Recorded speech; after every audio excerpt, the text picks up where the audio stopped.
Halo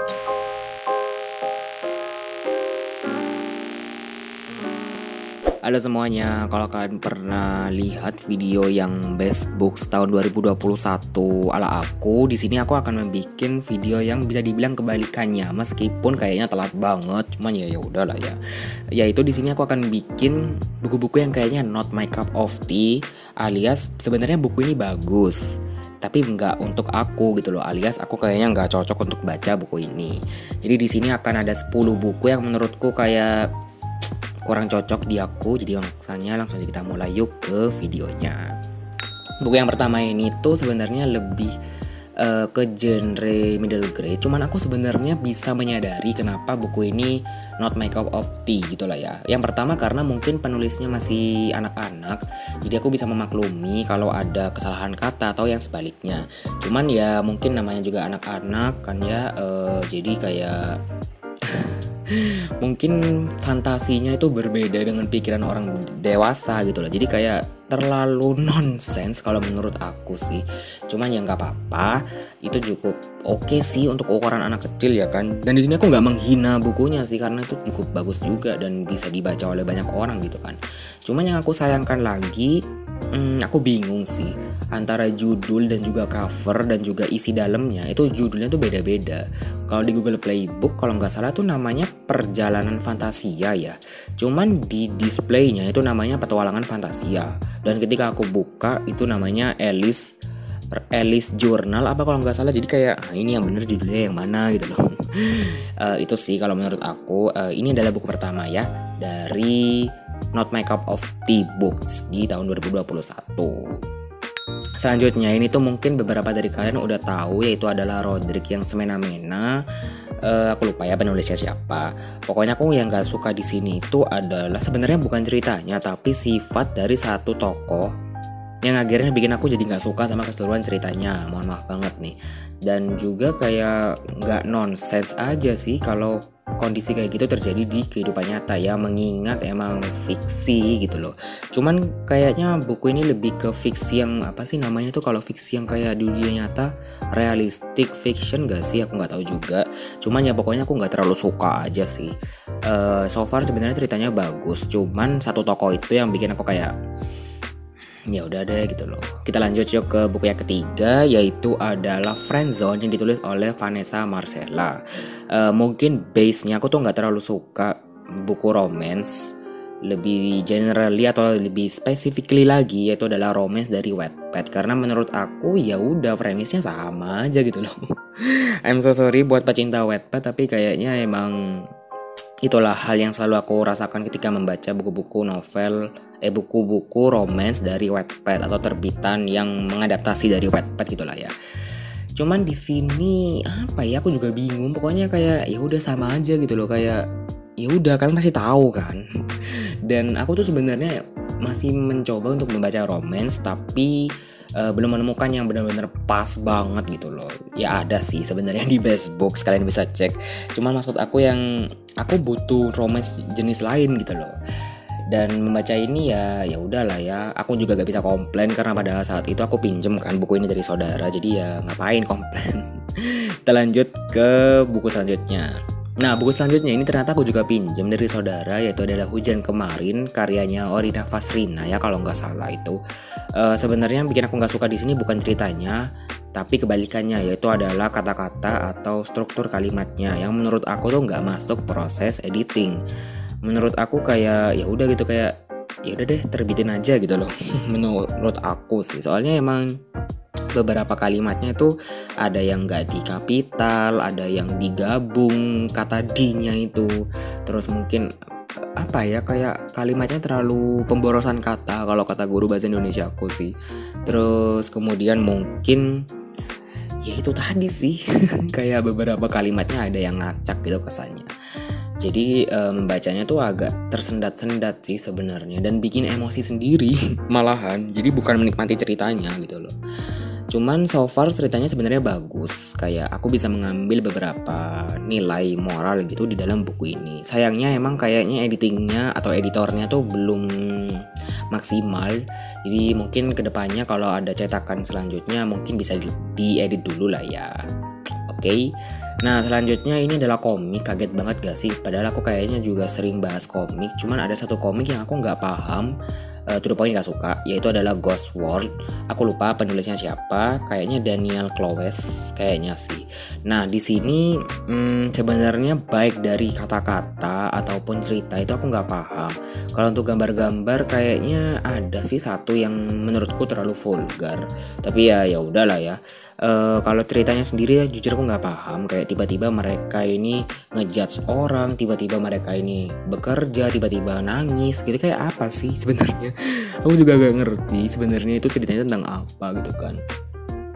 Dan aku juga nggak kaget kalau di Goodreads tuh banyak yang ngasih rating rendah. Jadi sebenarnya aku tidak merasa jahat amat gitu lah ya dengan komik yang ini.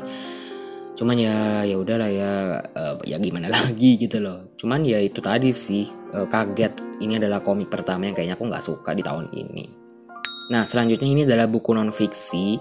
Sebenarnya ini bukan gak suka yang sampai benci banget, cuman aku juga nggak terlalu paham dan menurut aku bisa lah untuk dipersingkat, yaitu adalah Never Binge Again yang ditulis oleh Glenn Livingston kayaknya kalau nggak salah. Nah ini sebenarnya bagus karena waktu itu aku juga lagi mungkin sedang membangun hubungan yang baik dengan makanan. Bukan eating disorder ya, tapi ya semacam kayak gitulah, cuman lebih softnya kali ya. I'm so sorry, mungkin di sini ada yang ED, tapi ya aku juga mengalami itu, sempat mengalami itu lah ya intinya. Nah, aku pikir membaca buku ini tuh akan membuatku feel better. Oh my god, maaf di situ ada geluduk kalau kalian denger ya. Ini syutingnya pas hujan, jadi mohon maaf banget. Aku pikir aku akan membuat diriku feel better setelah membaca buku ini, tapi ternyata enggak. Dan aku jujur agak bingung dengan anomali atau anomali sih Ki. Pokoknya perumpamaan yang dipakai sama penulisnya yaitu babi alias pig itu. Ya pokoknya aku kayak bingung aja, dan di hampir setiap babnya itu malah promosi ujung-ujungnya gitu kan. Dan kayaknya inti dari semua babnya tuh ya sama aja sih. Dan kenapa nggak dipersingkat aja gitu loh menurut aku. Jadi lebih kayak kalau menurut aku tuh bisa lah kedepannya dipersingkat lagi gitu. Nah buku selanjutnya ini adalah Diary of Unrequited Love. Penulisnya Sophie Divry kayaknya kalau nggak salah, aku juga lupa, mohon maaf ya. Di sini aku tidak menyediakan skrip yang banyak, cuma judul-judul bukunya aja gitu loh. Jadi makanya aku nggak tahu penulisnya siapa gitu kan. Oke, balik lagi.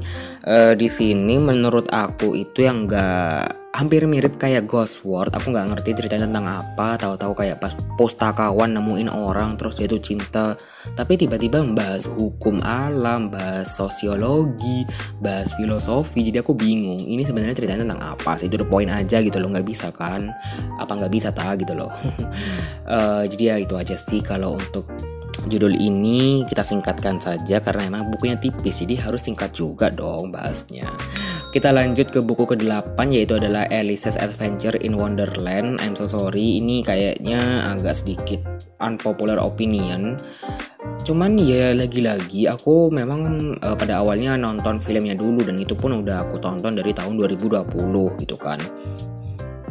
Dan membaca novel ini aku berharap kayaknya bagus atau grafis gitu kan, tapi ternyata enggak. Dan aku kayak kok beda banget ya, rasanya tuh bedanya tuh beda banget. Dan mungkin baru kali ini sih aku bilang film lebih bagus daripada buku setelah membaca Alice Adventure in Wonderland ini gitu kan. Dan ternyata nggak cuman aku yang beranggapan kayak gitu, ada salah satu temen booktuber juga yang beranggapan kalau Alice Adventure in Wonderland ini juga nggak sesuai ekspektasi gitu loh. Jadi kayak oke, aku tidak berasa jahat lagi gitu loh. Kita lanjut yuk ke buku selanjutnya.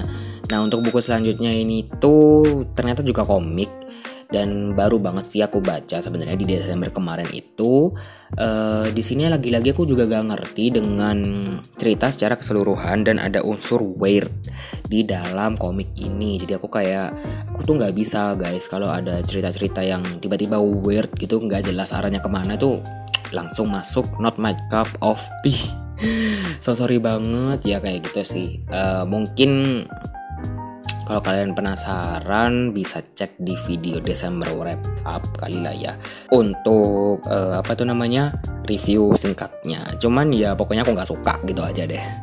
Nah ini adalah buku terakhir buku pamungkas atau buku yang emang kayaknya nomor satu deh. Harusnya aku taruh ini di nomor satu, cuman aku urutin dari aku membacanya sih sebenarnya. Dan sengaja banget ditaruh di terakhir nih kayaknya, karena emang ini paling benci banget. Ini kalau ini beneran benci. Worst, ini beneran literally worst. Itu adalah trik kilat membaca pikiran orang lain lewat bahasa tubuh. Mohon maaf banget, mungkin di sini ada fansnya Bin Ravanani, tapi aku nggak bisa membaca buku ini tuh, beneran nggak bisa. Cuman aku baik hati, aku masih selesaikan dan aku juga memberikan rating meskipun rendah. Cuman mohon maaf banget karena emang pembahasannya bertele-tele kemana-mana. Dan apa ya, kayak tidak sesuai ekspektasiku gitu loh. Mungkin sebenarnya topik body language itu cukup menarik bagi semua orang, tapi kalau mereka membaca buku ini dan mereka juga berekspektasi tinggi kayak aku, ya kasihan gitu loh. Mereka disodorkan dengan kata-kata yang sebenarnya gitu loh. Cuman setelah aku membaca judul ini, aku juga jadi mikir gitu sih, sebenarnya mungkin buku ini tuh nggak harus dibaca urut gitu loh. Kan buku non fiksi banyak kan nggak dibaca urut ya. Cuman kalau ada pembaca yang kayak aku, yang dibacanya tuh urut, ya mereka akan ini apaan gitu loh. Kenapa hampir di semua babnya tuh kalimatnya sama, dan bahkan ada satu bab yang di copy paste lagi dengan layout berbeda. I mean like, aku pernah baca ini, kamu kira bisa membohongiku gitu loh. Jadi kayak I'm so sorry. Itu aja sih. Oke, itu tadi adalah buku-buku yang not my cup of tea, atau kayaknya aku nggak terlalu suka yang aku baca di tahun 2021. Agak panjang, kalau ngegibahin buku panjang banget ya emang durasinya. Oke, dan lagi-lagi aku ingatkan ya, video ini bukan menjelek-jelekan, bukan kayak menyudutkan kayak ini jelek banget sih gitu, enggak.